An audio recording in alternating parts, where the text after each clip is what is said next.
Good morning. I'm Elizabeth Ciemins. I'm with Research and Analytics at AMGA. So, based on events in the last couple of years, race has increasingly become a hot topic kind of in every area of life, and healthcare is no exception.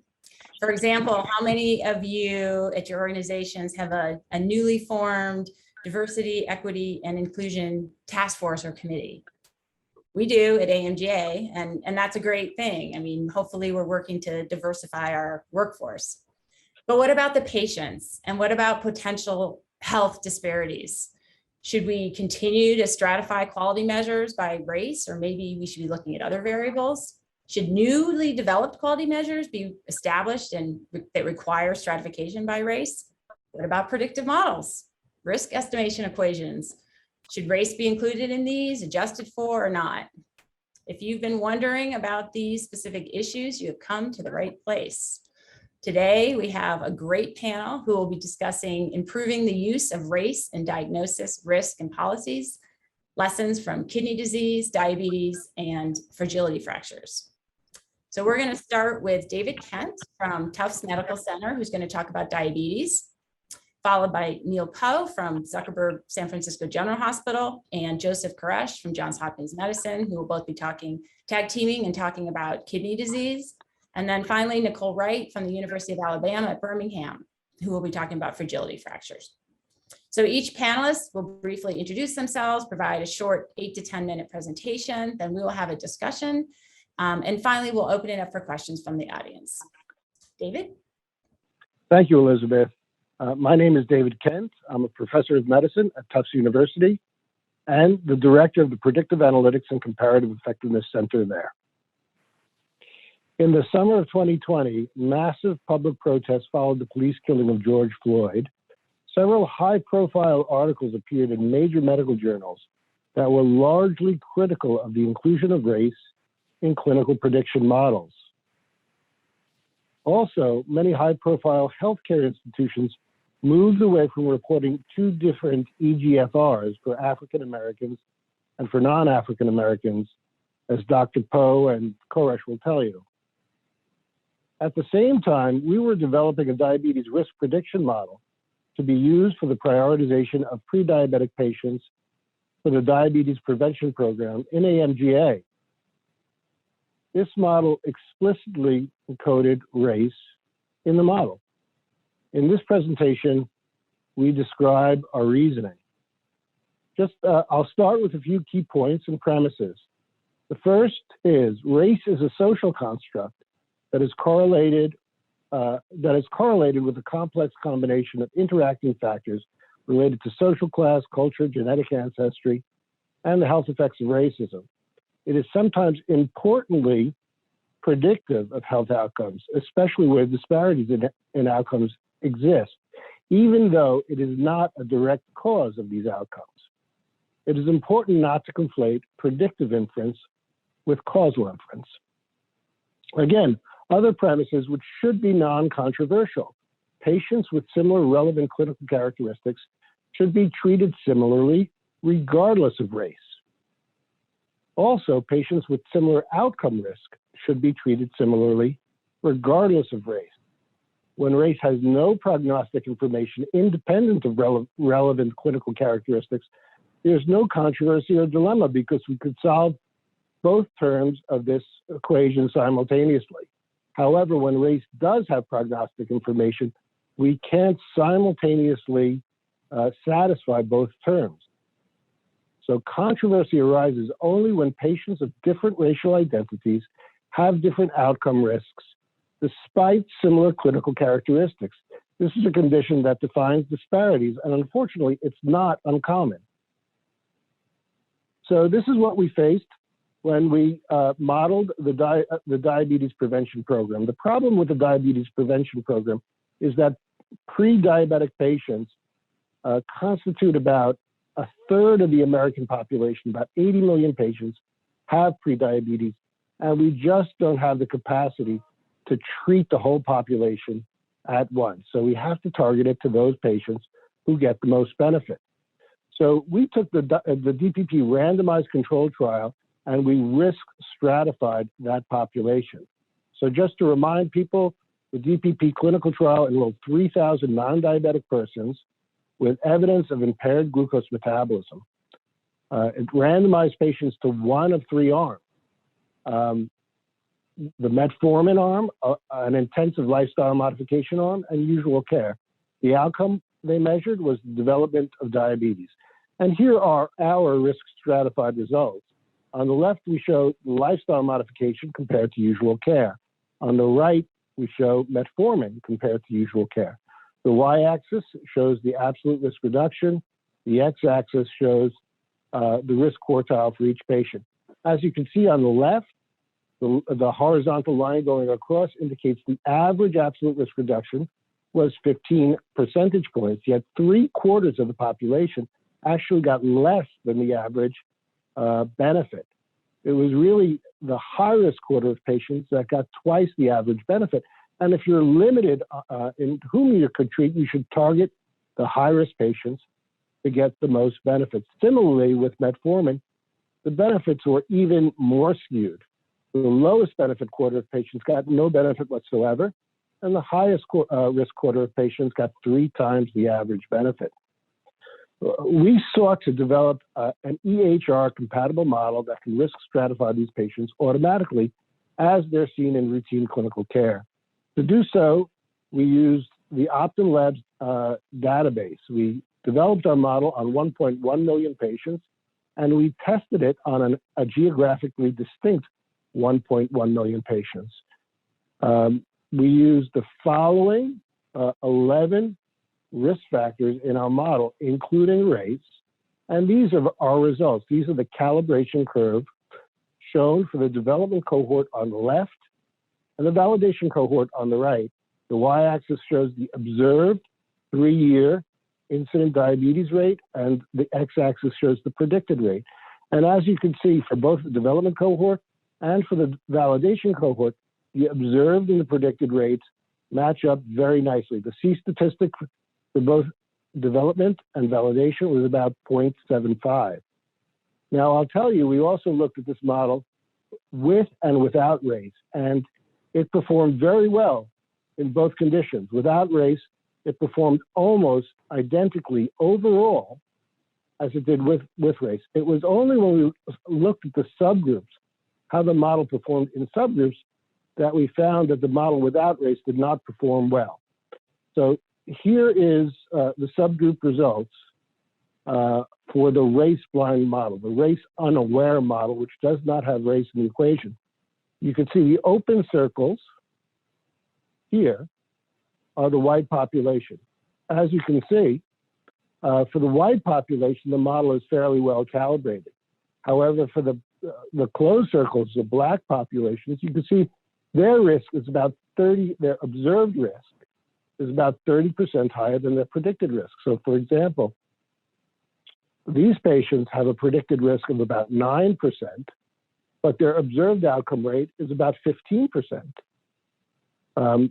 The threshold, the vertical line at around 10%, is the treatment threshold. Patients who fall to the right of that threshold would be allocated to the high-risk quarter of patients and offered therapy. Now, when we add race to the model, we increase the degrees of freedom in the model, and we improve calibration a little bit for the white population, but we improve it a lot for the black population. The black population shifts towards the right, and now their predicted probability matches the observed probability, and we see this brings some patients across the treatment threshold so that now their predicted risk aligns with their observed risk, and they qualify for therapy. It's not a subtle effect. The model on the left, the race-blind model on the left, or the race-unaware model on the left, allocates, the high-risk group is comprised of about 30% African-American. But the race-aware model on the right, the high-risk population that is treatment allocated, is comprised of about 50% African-American patients who are appropriately classified into the high-risk group. Once again, we need to distinguish predictive inference from causal inference. Race itself is not the cause of health outcomes. except indirectly through racism, but risk differences are important, even when their causes are not well understood. This is not an unusual case. By targeting screening or therapies to patients based on risk, or by prioritizing patients at high risk, risk-based approaches focus resources where they are most needed. The field of disparities research has documented that Black patients often have worse outcomes and higher risk than otherwise similar white patients, even after controlling for clinical characteristics. Not always, but often. When this is the case, in such circumstances, leaving race out of clinical prediction models ignores and may even exacerbate disparities. Nevertheless, there are good reasons to leave race out of CPMs, of clinical prediction models. It just feels wrong to include them, and it feels wrong to make clinical decisions based on race. And I think that seeming, that feeling, is pointing to something important. Routine ascertainment of a wider assortment of features, including social determinants of health, for inclusion as candidate variables, may help attenuate the predictive effects of race, at least for some applications. So we've been convening a technical expert panel to really come up with some general principles about when it might be appropriate to use race in prediction models. So, our early results are that the default is to leave race out of clinical prediction models unless there is some patient harm, particularly if that harm is to disadvantaged groups, and particularly if it cannot otherwise be remedied. We also favor checking for subgroup validity, because if you don't check for it, you're not going to see it. Your model might perform well on the whole population, but still perform poorly on important demographic subgroups. The justification for including race depends on the context. So for the model we just showed, which is for targeting resource allocation or rationing, if leaving race out of the model ignores or exacerbates disparities, that's a potential justification for including race. Another justification in a shared decision-making context would be if there was clinically important subgroup invalidity and we were giving one group or another group misinformation about their risks so that they were misinformed when they were making clinical decisions. Thank you very much. Hello, I'm Neil Powe. I'm a professor at the University of California, San Francisco, and the chief of medicine at Zuckerberg San Francisco General Hospital. Hi, Neil. I'm Joe Coresh at Johns Hopkins University, a cardiovascular epidemiologist and a member of the CKD Epidemiology Collaboration and the CKD Prognosis Consortium. I and Dr. Coresh are going to talk about what we've learned from the controversy of race in the use of the diagnosis in kidney disease, which is the estimation of kidney function through the glomerular filtration rate, which is the ability of the kidneys to filter blood. So as Dr. Kent said, following the murder of George Floyd and calls for social justice and law enforcement, there were calls for social justice in healthcare. And one of the ways that was manifested was the dropping of race from clinical algorithms that have been used for nearly 2 decades to estimate kidney function. And a number of institutions began in 2017 to 2020 to drop race from clinical algorithms.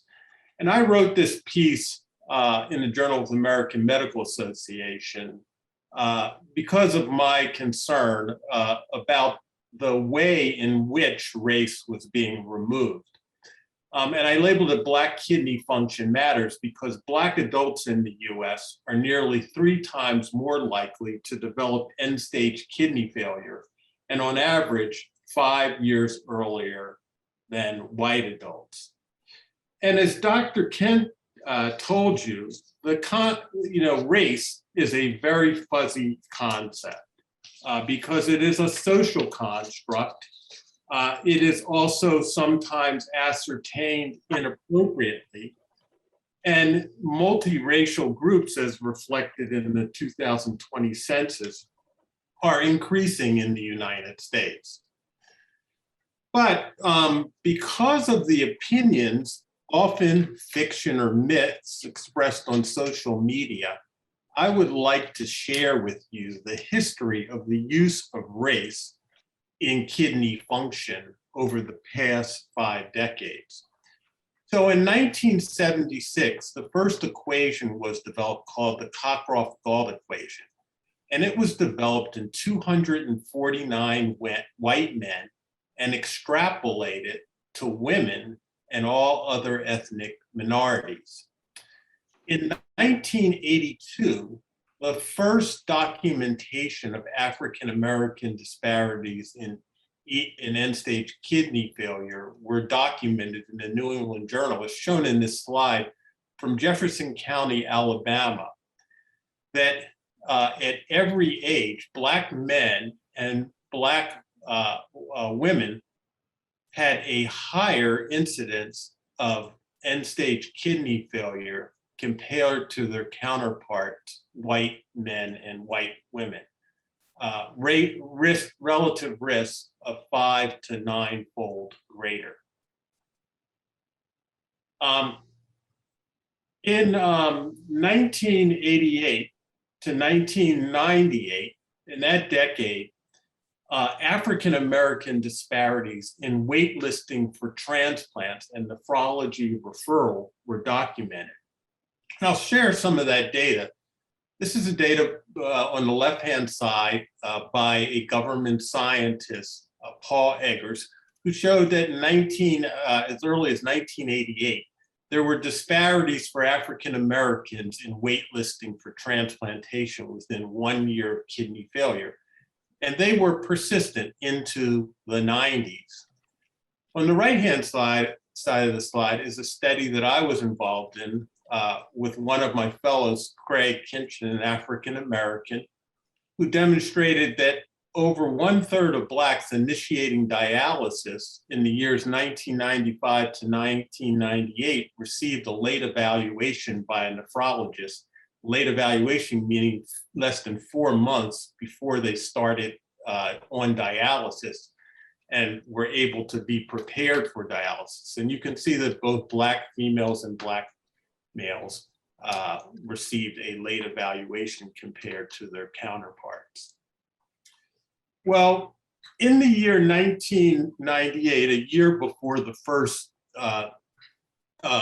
use of race in EGFR equations was published, there was a sentinel study in the American Journal of Kidney Disease on mean creatinine values in the US. And I'll share some of that data with you. Camille Jones was a scientist working at the NIH, an African American, who used data, population-based data from the NHANES survey to look at serum creatinine levels throughout the United States.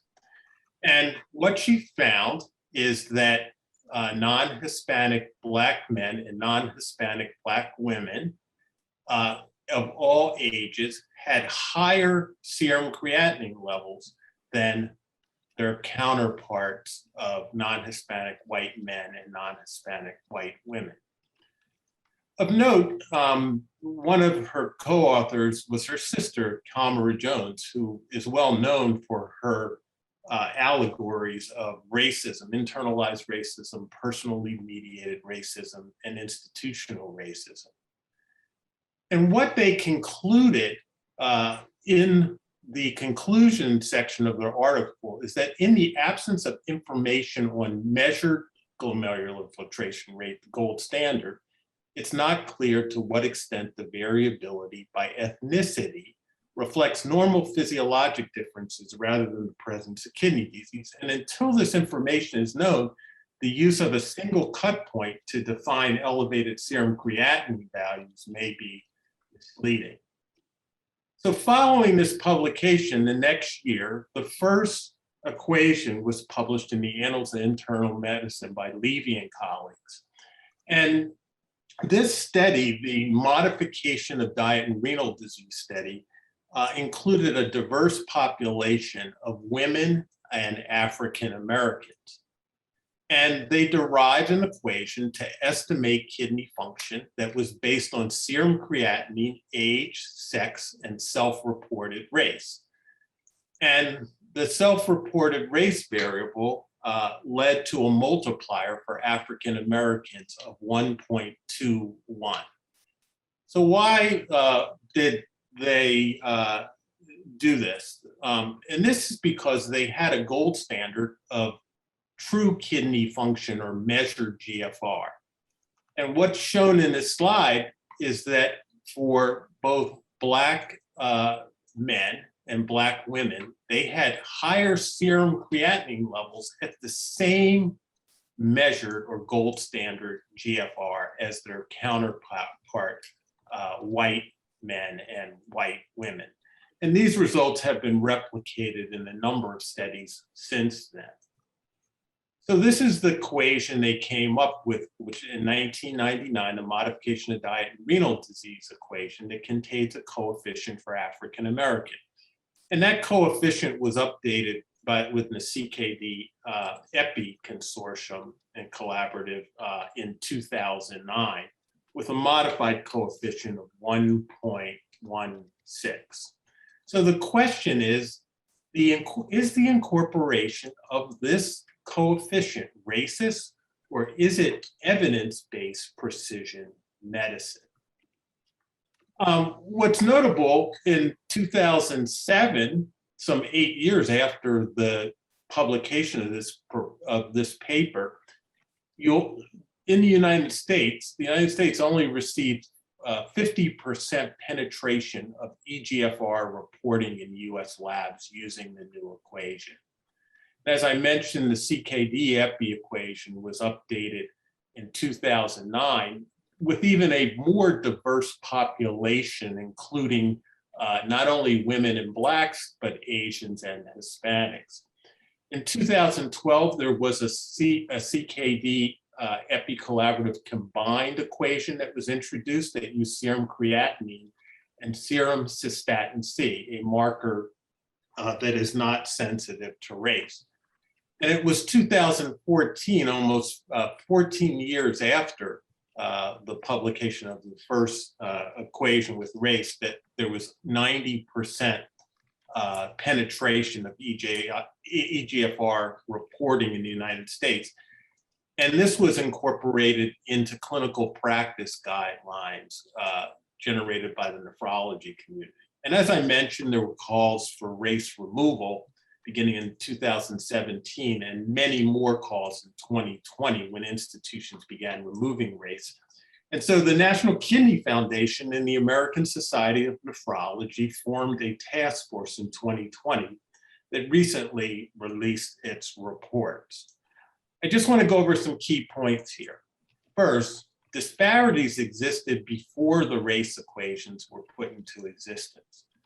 Second, equation development followed up on health statistics data and evolved to increase diversity and to reflect the non-GFR determinants of serum creatinine. Third, as I noted, the research standards and adoption into practice take time. And finally, the removals of race, it's important to recognize that they were not removals in the calculation. They were removed in the reporting. And so there were a variety of ways that one might approach mitigating the use of race in estimating or reporting GFR in routine clinical practice. We could return to the past and use just serum creatinine in the Krakow gulf. But I think most would find that unacceptable. We could measure GFR using exogenously administered markers like iothalamate, but that is a laborious process that's complex, takes time, and is more expensive and might lead to delays in diagnosis. So we don't want to go back to those old methods. So the ways that race was being removed are some of the ways are shown on the bottom part of the slide.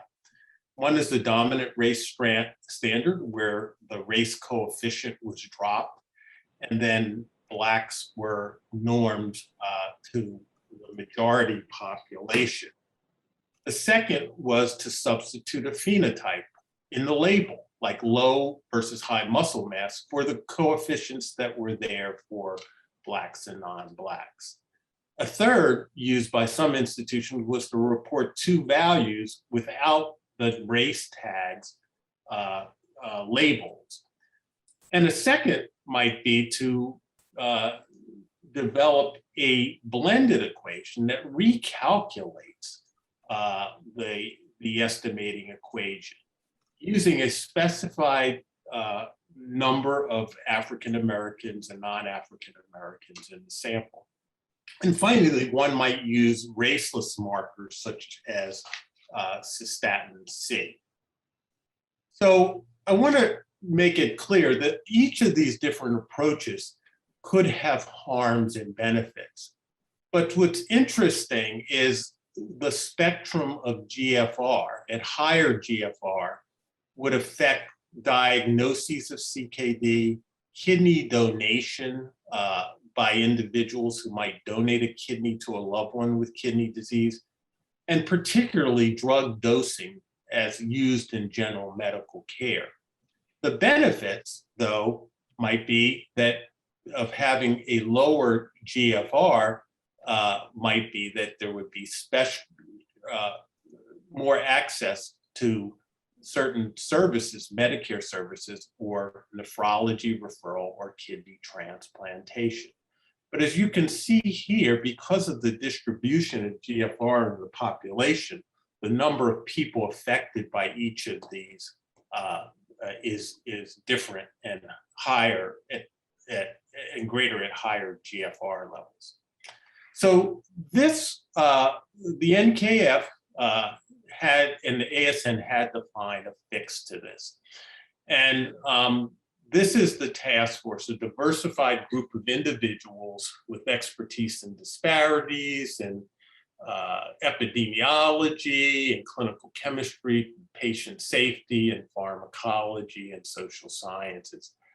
And we use this approach by gathering a lot of evidence and hearing from a lot of individuals from the community to address in the ovals the attributes that we thought were important. And they are assay availability and standardization, implementation by laboratories in clinical practice, population diversity and equation development, performance compared to the gold standard measured GFR, patient-centeredness, and I think most importantly, the consequences for clinical decision in general medical care and nephrology care, and medication initiation, clinical trial eligibility and recruitment, and population tracking. And so what the task force did is they enumerated 26 possible approaches. And you can see in this chart at the lower left-hand side, we looked at whether race was included in each of these approaches in either the calculation or the reporting. And then we looked at each of the 6 attributes that you see in the ovals, and we rated those as to whether they had minimal, some, or many challenges. And that led us to find a solution to this. So this process is described in this publication, jointly published in the Society's journals, and along with it, some new pivotal research that the task force heard from during the testimony. But to make a long story short, this is the recommendation, the first recommendation. It's that there be immediate implementation of a new 2021 CKD epicreatinine equation refit without the race variable in US labs. Kind of what I described as a blended equation. And here you see the mathematics of that equation as listed here. Our rationale was that it did not include race in the calculation and reporting. It includes diversity in its development.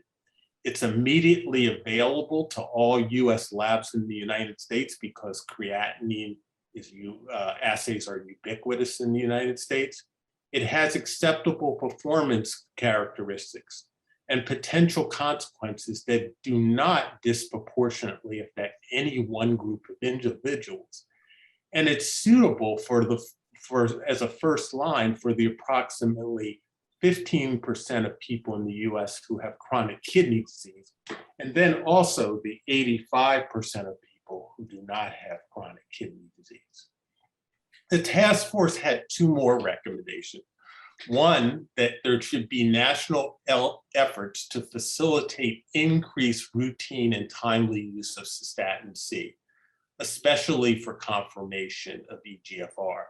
Right now, cystatin C is only performed in selected institutions. It's often a send-out test at institutions that takes a day or more to receive results. And if ongoing evidence supports acceptable performance, then we recommended that the use of cystatin, or even better, the use of two markers, creatinine and cystatin, refit without the race variable, should be adopted to provide another first-line test in addition to confirmatory testing.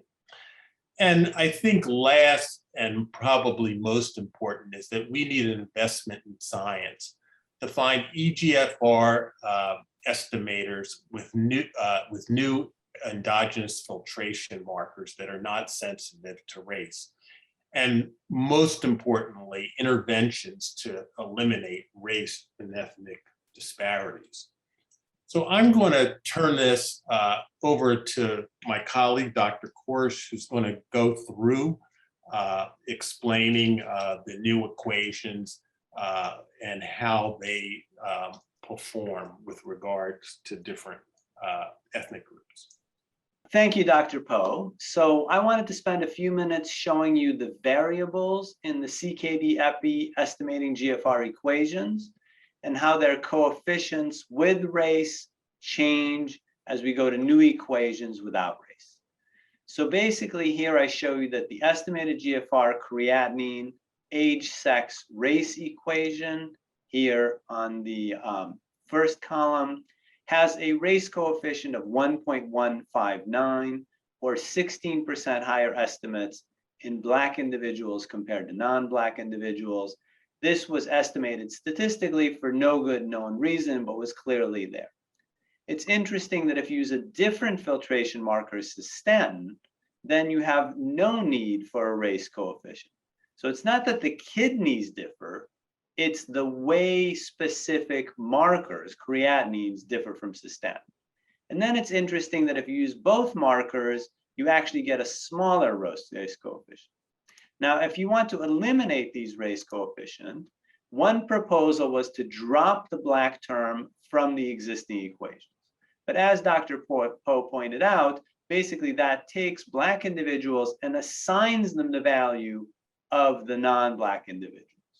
What we decided to do was pursue developing new equations that were race agnostic, and we'll call that EGFR creatinine age sex without the R for race, but developed newly with new coefficients and no race coefficient, and the same thing with two filtration markers. There was no need to do that for cystatin.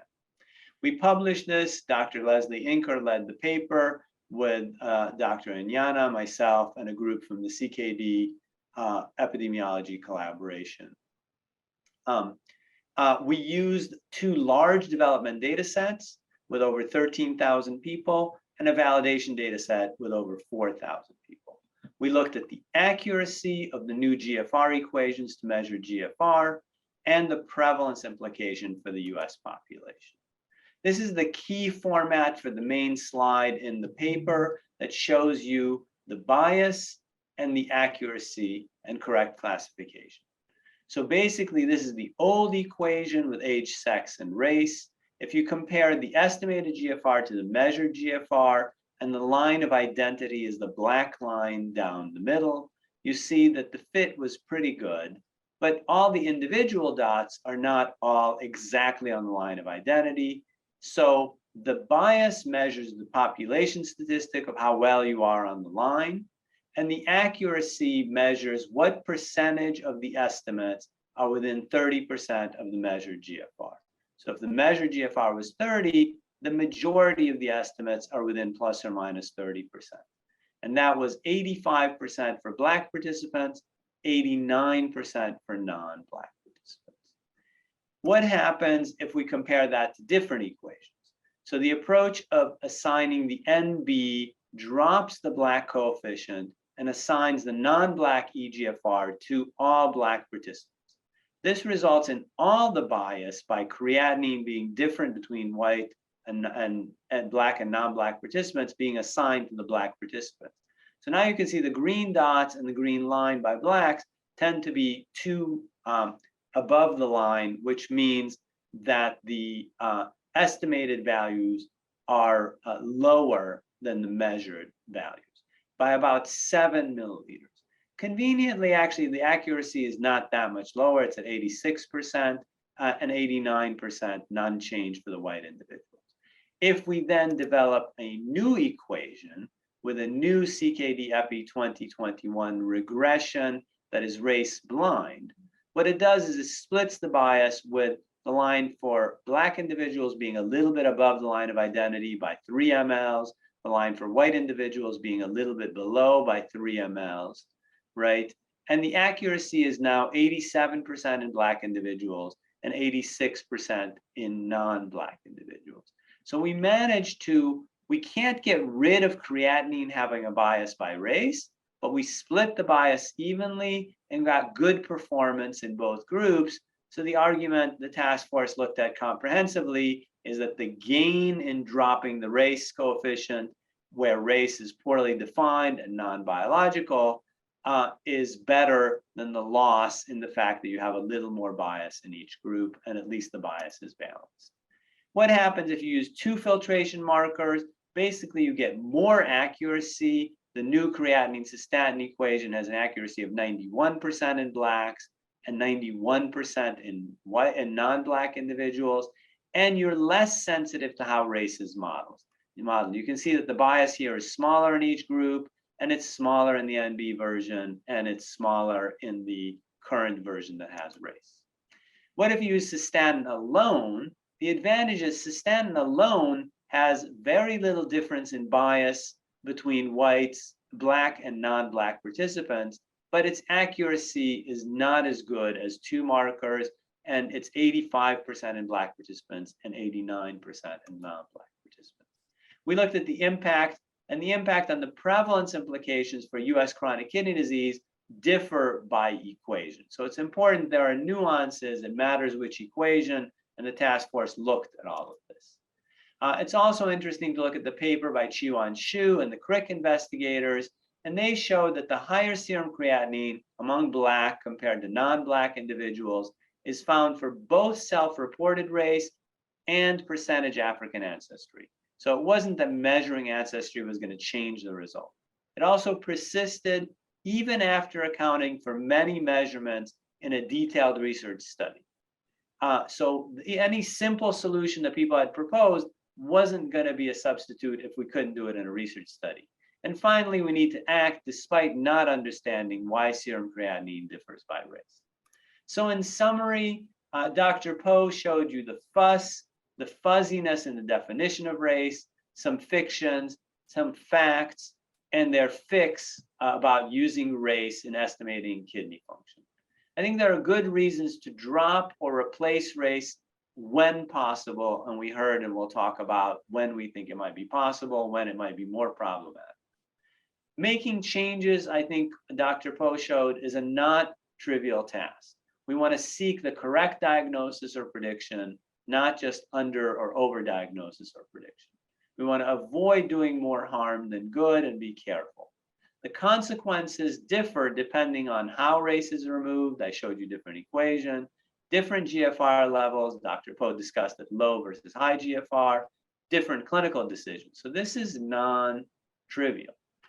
Adding information helps. I think that's one of the things we should do in science and medicine is advance. So EGFR creatinine cystatin with 2 filtration markers rather than 1 is more accurate and less biased by how race is modeled. So we can make progress if we add information. And finally, I think it's quite impressive that a diverse task force using a unifying approach reached an actionable consensus recommendation in 1 year. So while Dr. Powe is careful to point out that this is not a clinical practice guideline, I think he and we are hopeful that this solution will allow for a consistent, durable, evidence-based approach to estimated GFR. So a non-trivial task, but I think with thoughtful consideration, we can make progress.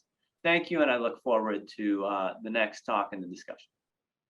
All right, well, thank you, David, Neil, and Joe. This has been very interesting, particularly since in the bone field, we are relatively new to the discussion around race and our clinical algorithms. So I'll begin to talk about where we are in the field. So does race and ethnicity matter in predicting fractures? The clinical tool that we have in fracture risk prediction is called FRAX, and it predicts supposedly an individual's 10-year fracture risk.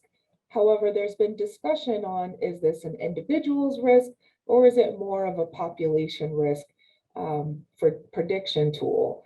And so here you go to the website and you enter things like age, sex, weight, height, etc. There are these 12 variables that you enter. And as you can see in this top portion, within the United States, you have the option to pick Caucasian, Black, Hispanic, or Asian. And when you do that, you get varying results. So in this example, a 77-year-old woman with a BMI of 23 who has history of wrist fractures, and based off her bone mineral density, which is standardized to a young, normal, white population, they have a T-score of -2.0. And all of the other risk factors and FRAX were, let's say, no and the same. And so the only thing that differed within this woman was her race and ethnicity. So in a white woman, she would have a risk of 20% for having a major osteoporotic fracture in 10 years. A Black woman would have a 9% risk, Hispanic and Asian 12. With respect to hip fractures, which are sort of the most serious and adverse type of fractures, a white woman would have a 5% risk over 10 years, a Black woman 2, and a Hispanic and Asian woman 3. So what does this really mean? And why are we really getting these differences?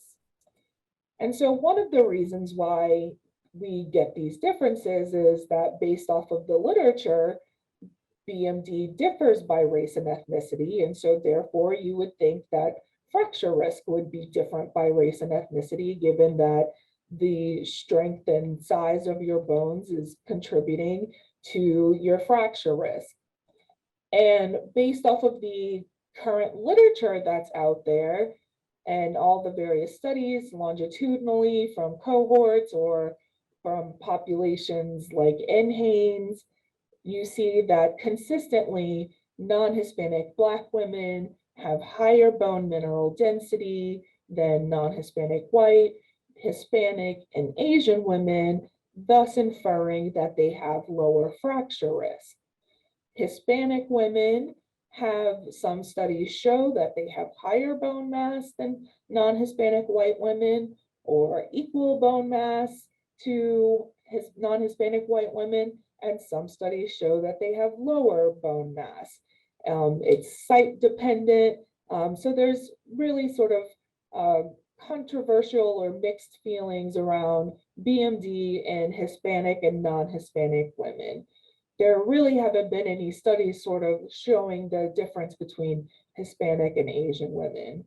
And consistently across the board, Asians in the United States have significantly lower bone mineral density than non-Hispanic white women, again inferring that they would have potentially having a higher fracture risk than non-Hispanic white women. And so again, when you're like, okay, we have BMD differences, now what do these studies actually show with respect to fractures? And so in this study that came from my group a couple of years ago, we're seeing sort of the trends in hip fracture rates over time. And in the blue line, you're seeing white women who have the highest hip fracture rate. In the red line, you're seeing Black women who have the lowest hip fracture rate. And then although we saw that Asian women had lower BMD than white women, they actually have a lower hip fracture rate than white women. And then Hispanic women had lower hip fracture rates, but it was maybe not significantly higher than Asian women, but significantly higher hip fracture rates than Black women. So, okay, let's account for this in our fracture prediction tools. So the clinical decisions based off of FRAC scores and our treatment guidelines are that if you have a major osteoporotic fracture, FRAC score 20 or higher, you are indicated to receive osteoporosis medications. And so in this case, the white woman would receive treatment, whereas the Black, Hispanic, and Asian women would not. With respect to hip fracture FRAC scores, the treatment guideline says it's set at 3% or higher. And so in this case, the Hispanic, Asian, and Black women would receive treatment, and the white woman would receive treatment, whereas the Black woman would not. So based off of this information, is FRAC's underestimating fracture risk in people of color? Are we seeing some biases, particularly with respect to Black women, given that no treatment was indicated based off of the data, whereas in the other race and ethnic groups, you saw that there were some elements of treatment based off of their FRAC scores. So there are several questions that we need to ask before a decision can be made around, is FRACs or is FRACs not biasing, the inclusion of race is biasing fracture prediction. And so one of the things is, how is race and ethnicity being assessed? And so, many of our studies, we are self-reporting our race, ethnicity. In some cases, you are able to report multiple categories. In some cases, you're limited to just the standard white, Black, Hispanic, Asian. We recognize that Hispanic includes a multitude of cultures, as does Asian. So this sort of muddies the waters. Another question is, how much is T-score playing in a role into the algorithm? And so you look at this example that, again, for a white woman, the hip fracture score, FRAC scores was 5, 2, 3, and 3. And based off of BMD, the Asian woman should have had a higher hip fracture risk than the white woman, but then you see that based off of data, they don't. And so how is the algorithm offsetting the differences in T-score versus actual fracture risk? Another question is, do we really know what increases fractures in non-white populations? And I think this is something that Joe sort of alluded to around the inclusion of variables in clinical algorithms. So in the osteoporosis field, the majority of our longitudinal studies were performed in cohorts that were predominantly white. So one of the first cohorts, the study of osteoporotic fractures, was 95, 96% white. Later cohorts had more diversity, particularly with respect to proportions, but the overall number of individuals who were people of color was relatively low. And so we may not really know what actually increases fracture risk in people of color. And so the variables in FRAX, are they really even doing a good job in predicting fracture? And then that goes to the last point of, do the risk factors in FRAX need to be updated to better capture fracture risk? And then what are the risks and benefits of not having race and ethnicity in the model? And I think we all have been alluding to this in our presentations.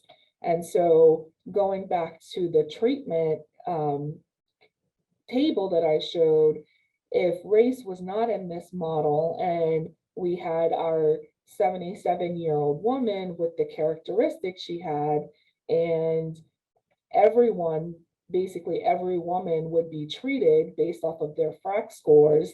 And if the true fracture risk in a Black woman really was only 9%, and now she's getting osteoporosis treatment, are we putting her at harm for adverse outcomes associated with these medications? Or if her fracture risk really is 20 and we're not accounting for that because we haven't accounted, because race is in the model, are we doing a disservice because now we're not treating her and could have prevented a fracture? So on the lines of all of the other groups of diabetes and chronic kidney disease, our professional society, the American Society for Bone and Mineral Research, has convened a task force assessing the clinical algorithms for fracture risk and doing what Joe described in his presentation around looking at the evidence and seeing if we really truly are doing a disservice or actually have evidence-based clinical algorithms. So thank you very much, and I'm looking forward to our conversation.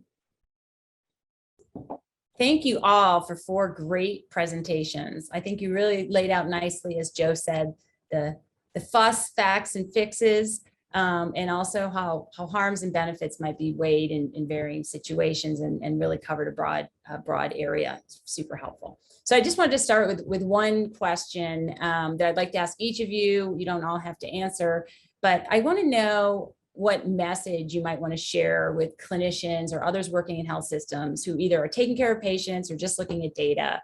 And what should they consider, if anything, before using a risk calculator that has a race adjustment or predictive model that includes race? Or maybe for population health management, should they continue to stratify their measures by race or other social determinants of health? And is there something they should start doing right away? Or is this more just to be aware of some of these issues? So if anyone has any to the audience, they may be thinking, okay, this is all great. What do I do now? Disparities in care are driven by a variety of factors, right? And, in the current discourse, we are made to believe that the use of race in predictive models or clinical algorithms is the fundamental cause of those disparities. And one needs to be cautious that while they could play a role, the drivers of disparities that might have a more important impact are beyond this. So clinicians need to be aware of the other things that could be biases and even racism that could lead to differential care. And I'll mention one more thing, and that is we need to be cautious about eliminating race and how we do it. And because there could be unintended consequences if it's not done in an evidence-based way. Great comment, Neil, particularly around the elimination of race. And that, again, although, as we said, it's a social construct, it does mean something. And we just had our professional annual conference, and at our task force presentation, they were like, oh, let's just eliminate it. And I said, I got up into the mic and said, no, when that it means something. It could mean differentials in care. It could mean I don't have the access that I need. It could mean I am not have, food insecure, that I had limited transportation. And so we need to continue to think about it in such a way, to think about race and ethnicity in such a way that is important to the patient. And so I think this may be a more Pollyanna view, as I'm not a clinician, but with respect to what individuals should do, particularly if they are healthcare providers, is to think about the patient first. So who is in front of you? Is it, it's a patient, a person who happens to be white, and they have these comorbidities, these issues. How am I going to move forward in my clinical care? And put away the misconceptions you may have with respect to race and ethnicity, treat according to what the patient is presenting with. Dr. Kent, do you have a comment, maybe what you would tell your partners in practice? I guess there's two audiences I'd like to speak to. One is the audience of prediction modelers. And I think the thing that I've learned the most, and the mistake that I made previously in deriving a DPP model that actually did not have race in the model, was I didn't check for what we call subgroup validity. I didn't check across different demographic groups that the model was performing well. I just looked at how it did in the aggregate, and it did well in the aggregate. And I missed the fact that it was under predicting among Black patients, and it was under predicting to the potential harm of Black patients. And my view is that is probably happening more than we know. And we just don't know because we don't think to look for it. So that's the first thing I'd say. And that's not really a message for clinicians. That's really a message for the research community. What to do about it when you find it, that's another issue. And then, the way I've, been thinking about it also is this idea of, equal treatment for equal risk. But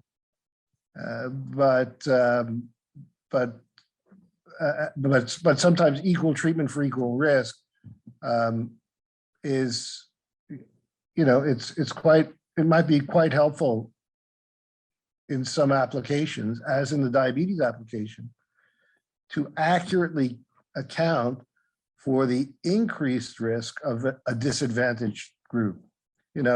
It's not just diabetes, it's lung cancer, it's cardiovascular disease, it's other diseases as well, where you want to target your therapies to patients who are at higher risk. I guess I'll take it next. So I had a couple of points. I think what I've learned is it's important in many of the articles I've read to ask, why are we using race in the specific context? And I think to me, it's important that the goal would be to achieve better health, help people, and achieve equity. Second, the articles suggest, what does race mean in this context?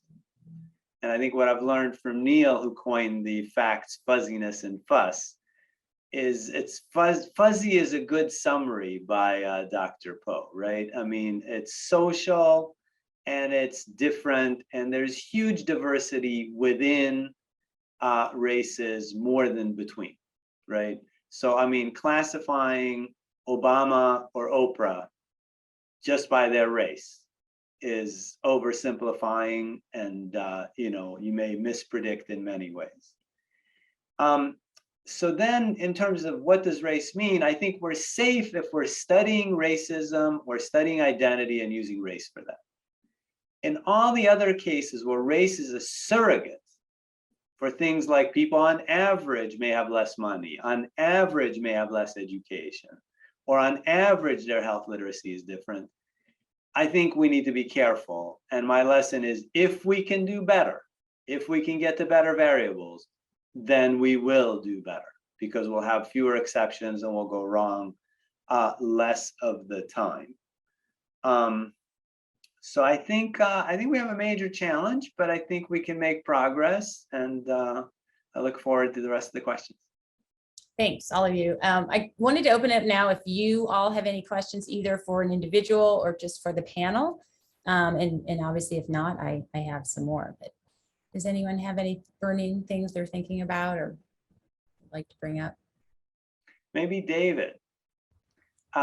You've done a lot of thoughtful modeling, and race came out being powerful in your model, much as it did in our model, even though in GFR was in the opposite direction and it wasn't risk. I think risk is very different, and the application you give is thoughtful.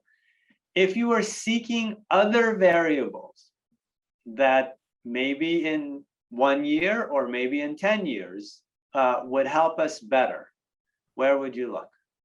Well, first of all, I'm a prediction modeler. I'm a general internist, and I would, partner with other experts to dig down deeper about diabetes. From what I know about diabetes, it could be, a lot of different determinants. There are the social determinants of health that are related to socioeconomics, where people live, the types of food, what foods are available in the grocery stores, the zip codes that they live.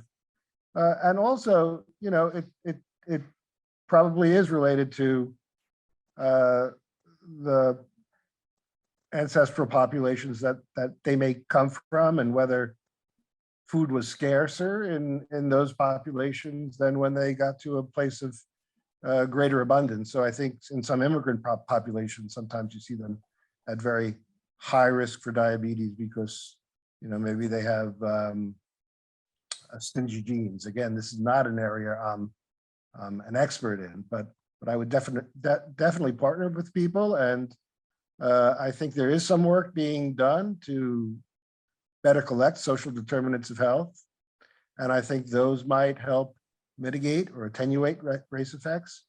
I'm not sure they'll always make them go away, because sometimes it might be the interactions that are really important, which are just very, very hard to model. Yeah, I mean, I think I'm impressed that when we choose some of these other variables, I think the best variables are ones that are directly causal and treatable, right? And in some sense, things like access to food and access to exercise are superior in that I think they meet those criteria better. Other questions or comments on that? I like to add to that. I think that, we tend to think, okay, let's get rid of race, but we have to have something to replace it with. And it could be in many circumstances, because there hasn't been enough research, that the variables we might think to replace it with are fuzzier than race itself. Socioeconomic status can be a very fuzzy concept, because as people have measured it, it's income, it's education, it's occupational prestige, right? Which can vary and have different effects on health, right? And are not always what we expect.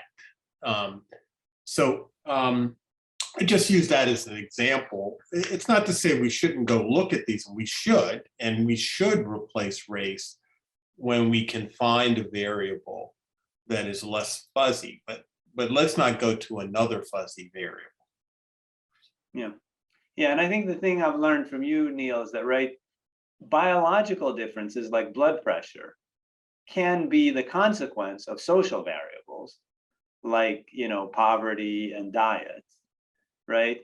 And then the other thing that I've learned from some of our own work is even genetic variables are often not at all mapped directly to race, right? So sickle cell disease, is more limited to one group, but the majority of people don't have it and don't have traits.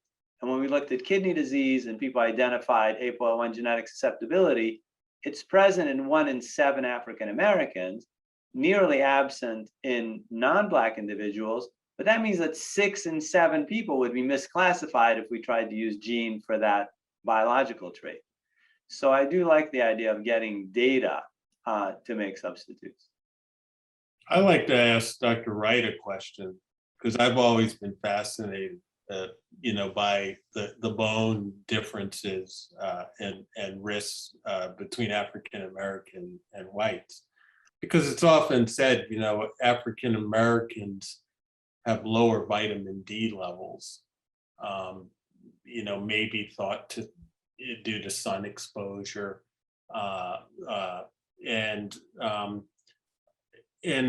so there is kind of one way to treat osteoporosis, or one of many, including drugs, is the administration of vitamin D. But I guess there are other studies about looking at the determination of vitamin D levels, various. How does that all factor in here? And, what are the consequences for the models that you have are eliminating race that, could be a problem?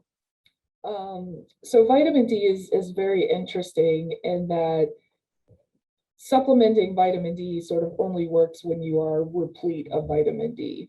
And so for Black individuals who truly have low vitamin D, then getting them to a certain level will definitely help with bone mass. I don't know the field as well anymore, but earlier in my career, there was conversations around what is normal vitamin D for various populations, and particularly for Black populations. And so they were saying like, oh, Black individuals don't need as much vitamin D as white individuals, thinking, genetics and evolution and things like that. And then doing these studies on the relationship between PTH and calcium and vitamin D, showing that Black individuals sort of had this peak at, say, 20 nanograms per ml versus 30, like white Caucasian individuals.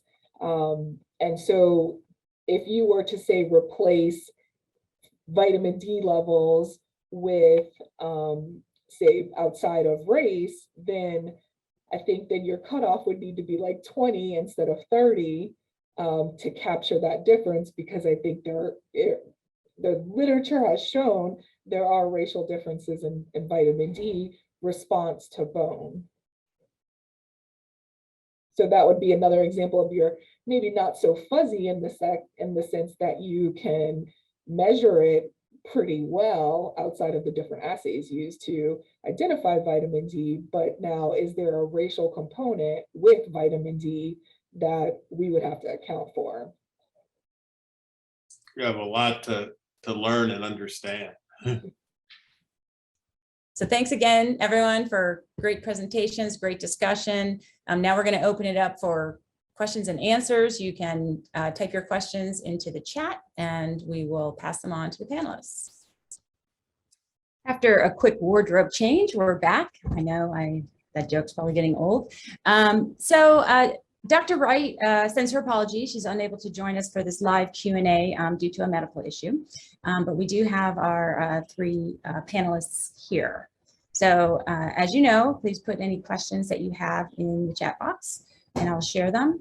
But to get us started, so some health systems who don't know what to do about race might just decide, okay, across the board, we're just not going to look at it. We're going to kind of eliminate looking at race completely. So I'm asking the panelists, what do you think about this approach? Is this the right course? Is there another way to accomplish, what we have by including race in terms of identifying disparities, correctly estimating risk, et cetera? How would you react to that proposition?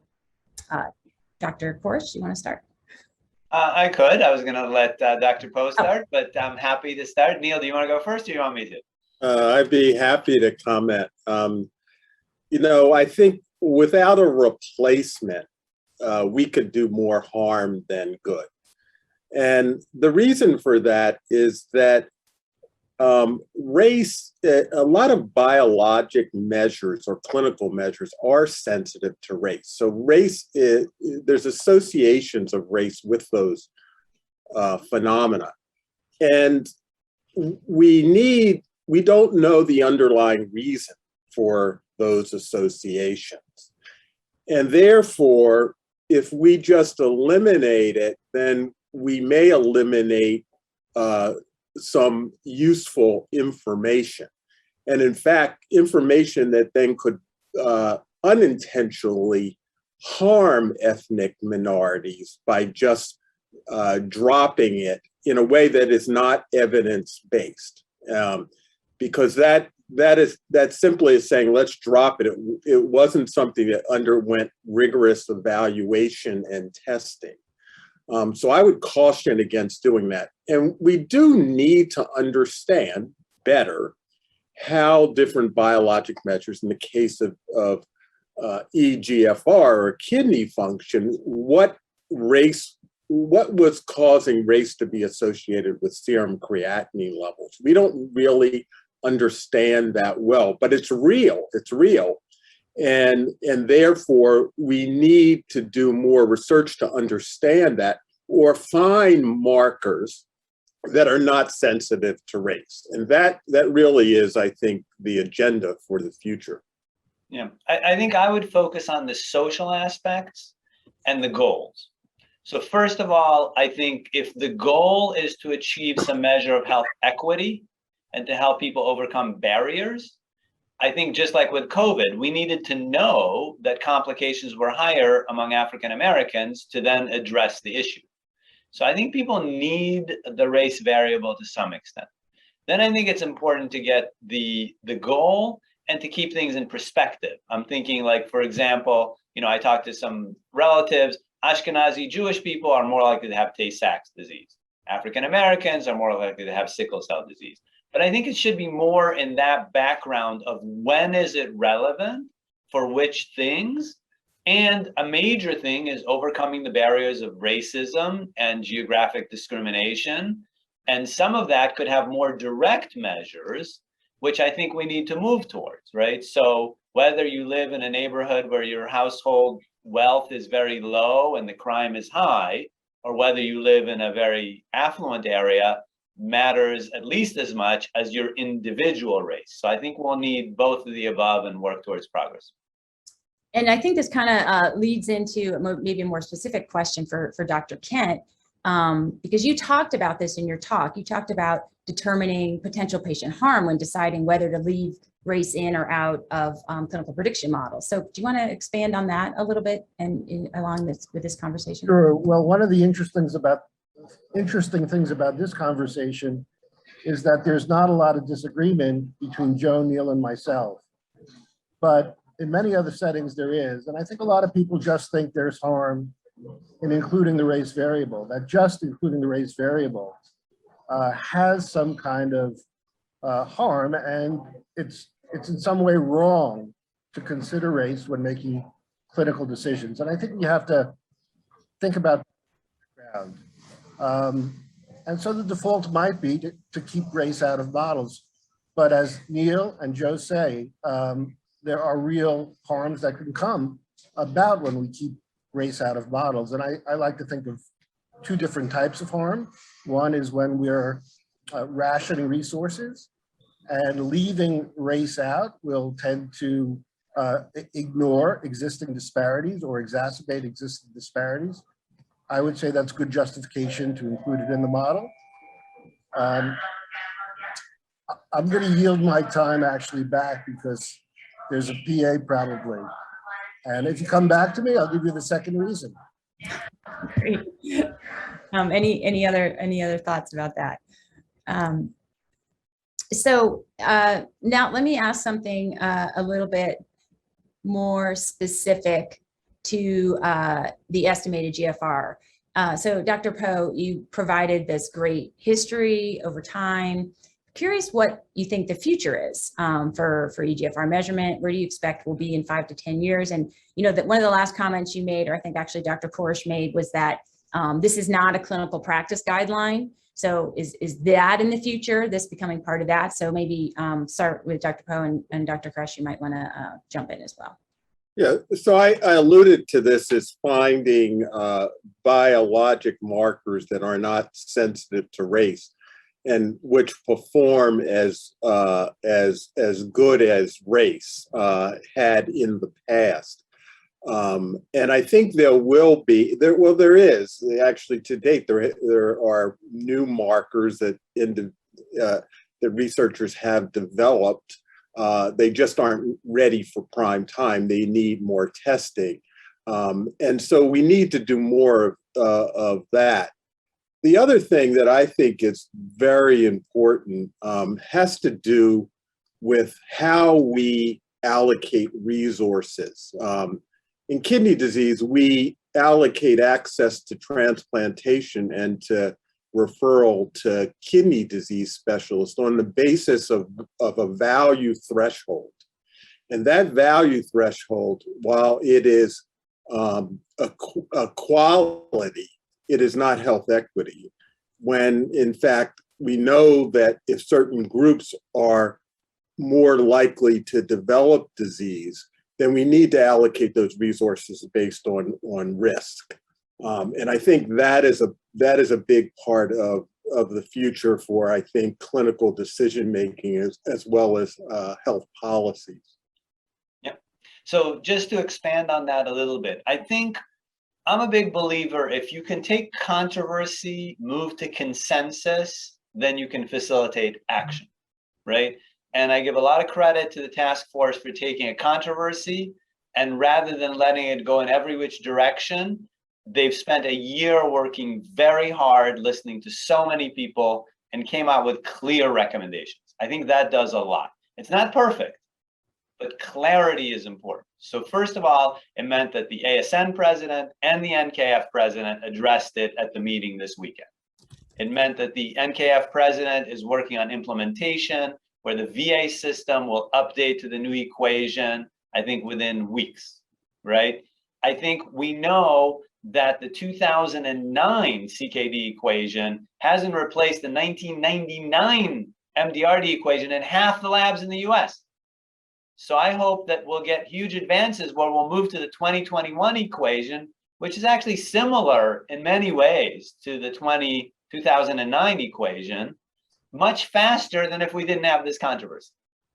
And then we need awareness of kidney disease. We need action based on the guidelines, right? And then I think we need to push forward the research. I've been working for decades to try and find new markers.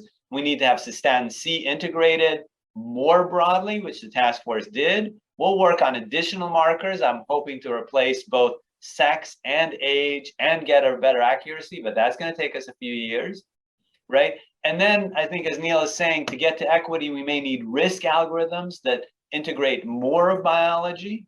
And I think we need systems that really help physicians, right? I think there's so much information that we need to help physicians integrate and aid in getting to actions, and probably not just physicians, the whole healthcare team. Thank you. You know, you are all very knowledgeable about this narrow area. I mean, you're knowledgeable about a lot of things, but we're talking about something very specific. So that makes me wonder, are there like hundreds of other equations out there that need this kind of re-examination? You know, you took a year looking at one equation. So I'm curious, you know, I know that Dr. Kent has looked at a lot of clinical predictive models in many different areas. You know, what's next? Or should we be taking a, you know, broad look at all equations that are being used that include race or don't?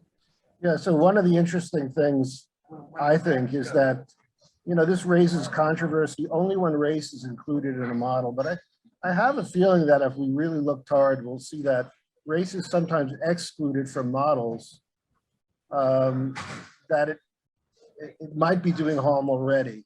You know, we did a pre-diabetes model without race. We published it in the BMJ. And it was only after we published it that we realized there was this differential effect. And we went back, we corrected that, and that seemed to make things more fair. We also reviewed cardiovascular models, and we only found 3% of the 1,300 models had race in it. And we know that race is an important variable for changing outcome risk. And even where we know that's outcome risk, it's generally left out of the models for the very reasons we're talking about. People are just discomforted by putting race in models. Yeah, I actually, to some extent, my approach is a little different than David's. Maybe I'm a little too optimistic, but I do think, at least the way my work will be happening, there's a change, right? I think the recognition that race as a social variable is changing in meaning, I think is important, right? I mean, our society is becoming more multiracial. We need to work towards different, income distributions where the things that race is a surrogate for socially will change. And therefore, I think equations that use race are going to be suspect. I think we need more social determinant of health in risk equations. And then I think the struggle is, how do you combine, but probably not necessarily intermingle, biology and social determinants of race, right? I'm thinking of a lot of my work in cardiovascular disease. So if I look at my risk of a heart attack, cholesterol, blood pressure, diabetes, smoking, they're right there in causal modifiable risk factors. So that kind of equation makes sense. Age, sex, race are different yet. Income and zip code are different yet. I'm not sure I would hard bake everything into one number, right? So there could be modifiable biology, modifiable social factors, and then there's this whole idea that you need to get to a mechanism that works on both. Other thoughts? Yeah, so there are lots of places where race is in predictive models across many different areas of medicine and surgery and other specialties. I think we would be naive to think that there is a solution of one size fits all. And Joe kind of got at this as kind of, there's other variables, even like age and sex, that are in these models, but we don't actually understand the underlying reason about why they are predicted. Yet we use that data. And I think that was the intention of many of the models, is they found the signal and they said, well, we don't understand it. We don't understand age or sex or other things, but at least it predicts the truth, right? And it predicts it better. I'm not saying that we should use race. I think we should do a deeper search to find out what the underlying relationship is with all the variables that are used in a predictive model for that disease, because that could be different for one disease rather than another. Yeah. And I think an important thing that relates to David's sort of why you do things is whether you view risk as a preordained outcome or whether you view risk as the target to change, right? And sometimes, I mean, if you have metastatic cancer, at some point you need to know that there's a point at which some things are futile. On the other hand, for a lot of things, it's really the risk should be the beginning for risk reduction, in which case there's more of a reason to incorporate tools and fight the risk. Yeah, I guess the point I want to make that most of the time, for these models are, Joe and Neil are right that it would be wonderful to know all the causal mechanisms when making these models, but these models are really just decision aids. And often we're looking to support decisions with the most accurate predictions. knowing that these models aren't giving us a causal model. And I think this brings me to the other risk of harm. The other risk of harm is if we leave things out of the model that should be there, then we're giving misinformation, at least to some people. And what we don't want to do is to give misinformation to the group that's already most disadvantaged.